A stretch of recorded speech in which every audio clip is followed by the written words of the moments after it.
Hey, have you heard of Hiroshi Teshigahara? Well, I watched this movie in my Japanese cinema class, Woman in the Dunes, and then I watched two more, Face of Another and Pitfall, because I loved it so much. And now I'm doing this whole project with my favorite Japanese director, Hiroshi Teshigahara. If you're watching this, you probably already know Teshigahara and his collabs with writer Abe Kobo and composer Toru Takemitsu. It's hard to distinguish who contributed what to the movies when they only made 4.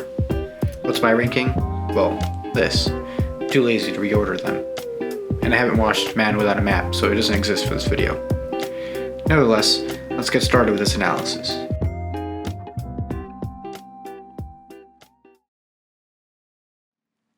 Hiroshi Teshigahara's films, Woman in the Dunes, The Face of Another, and Pitfall may seem like disparate works at first glance.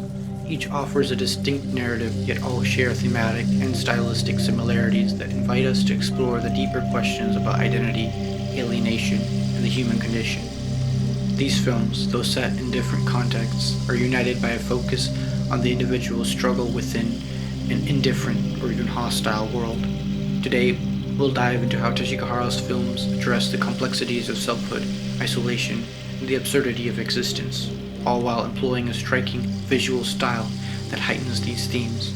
So let's embark on a journey through the works of one of Japan's most enigmatic filmmakers, and see how these 3 films mirror each other in ways that transcend their surface differences.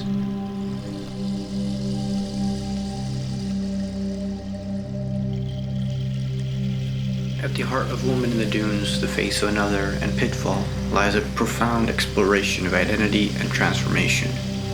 In Woman in the Dunes, we meet an entomologist who is trapped in a remote village, forced to help a woman shovel endless sand to prevent her house from being buried. As the film progresses, the protagonist's identity becomes deeply intertwined with his environment. He's no longer just an observer of life. It becomes an active participant in the ritual of survival. His identity shifts as he's slowly absorbed by the pit, reflecting a loss of individuality amidst a sea of existential meaninglessness. The Face of Another presents a different kind of identity crisis. Here, a man receives a new face after a disfiguring accident, and this existential change forces him to confront the fluidity of his selfhood. The mask he wears, while offering a new chance at societal acceptance, only deepens his internal struggle. As the protagonist faces the emotional consequences of his transformation, we are left questioning whether external appearances can ever truly capture the essence of who we are. Pitfall, on the other hand, introduces us to a man investigating his own mysterious death. His search plunges him into a metaphysical labyrinth, where he becomes entangled in a web of corruption and ghostly forces. In this surreal setting, his identity is in a constant flux, not only as he faces the consequences of his actions, but also as he struggles to understand the distorted world around him. Each film offers a unique lens through which we can explore the fragile nature of identity, whether it's the erosion of self through forced labor, the external reshaping of one's face, or the unsettling encounters with supernatural forces. And while the context may differ, all 3 protagonists face a similar existential crisis: the disintegration or fragmentation of their sense of self.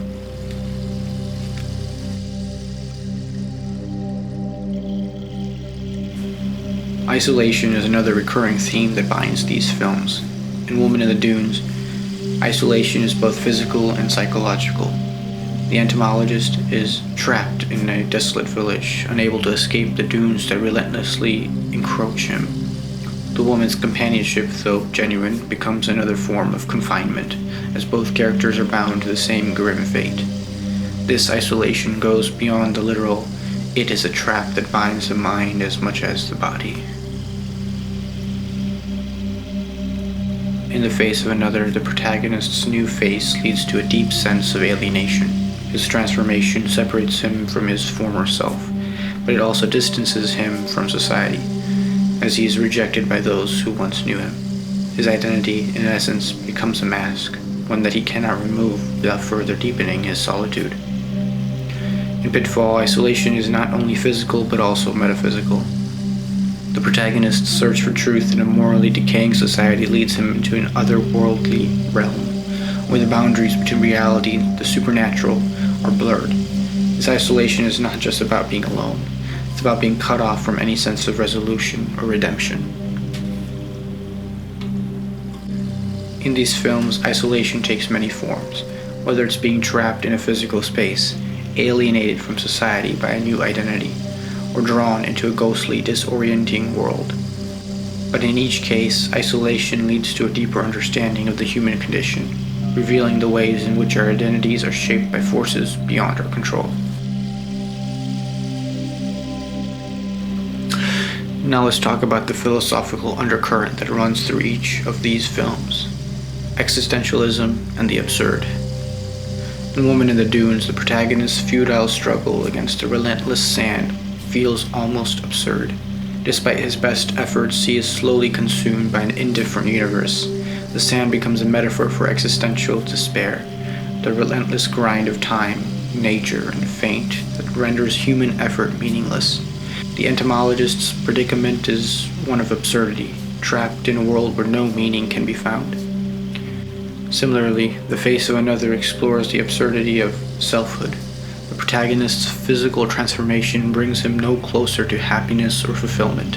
In fact, it only deepens his existential confusion. His new face, designed to fit societal expectations, fails to address the internal void that defines his true self. In Pitfall, the absurdity emerges through supernatural events and the apparent moral decay of the world. The protagonist's attempts to make sense of his surroundings are met with an unyielding, surreal force that upends any sense of rationality or justice. Asking if life is absurd, how can we find meaning in it? Visually, these films share a minimalistic, symbolic style that enhances their thematic depth. In Woman in the Dunes, the barren, endless sand dunes become more than just a backdrop. They represent the existential void that swallows the protagonist. The repetitive imagery of the sand shoveling reflects the monotony of life and the inescapable nature of his fate. The stark, isolated landscape mirrors his own emotional and psychological confinement. In The Face of Another, the imagery of mirrors and reflections is used to explore the duality of identity. The protagonist's new face is both a mask and a mirror, forcing him to confront not just how others see him, but how he sees himself.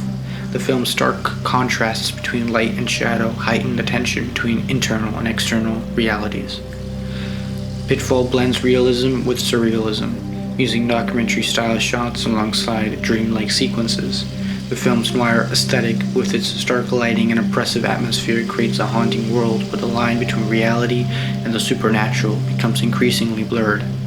Through symbolic and minimalist visuals, Teshigahara deepens the thematic exploration of alienation and the human condition.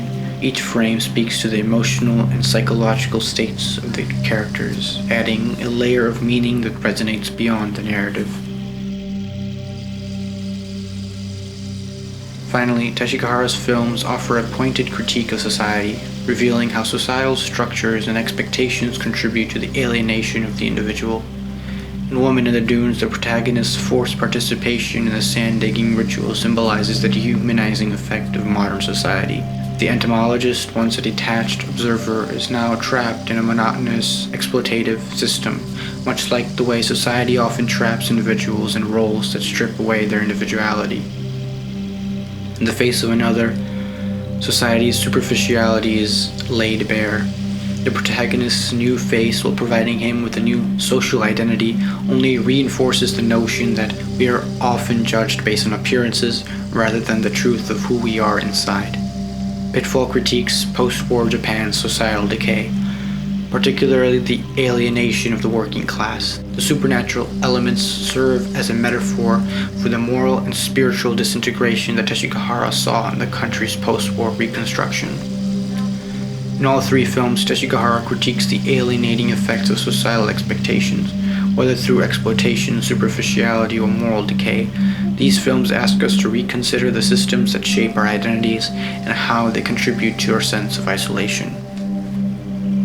Though each of these films tells a distinct story, Woman in the Dunes, The Face of Another, and Pitfall are united by their deep philosophical inquiry into the nature of identity, isolation, and the absurdity of existence. Through stark imagery, minimalist visuals, and the existential themes, Hiroshi Teshigahara invites us to confront the complexities of the human condition. In the end, these films remind us that our struggle to understand ourselves and our place in the world is both universal and profoundly personal. Thank you for joining me on this exploration of Teshigahara's cinematic world. If you enjoyed this analysis, be sure to like, comment, and subscribe for more content like this. Until next time, take a moment to consider the sand beneath your feet and the faces we all wear.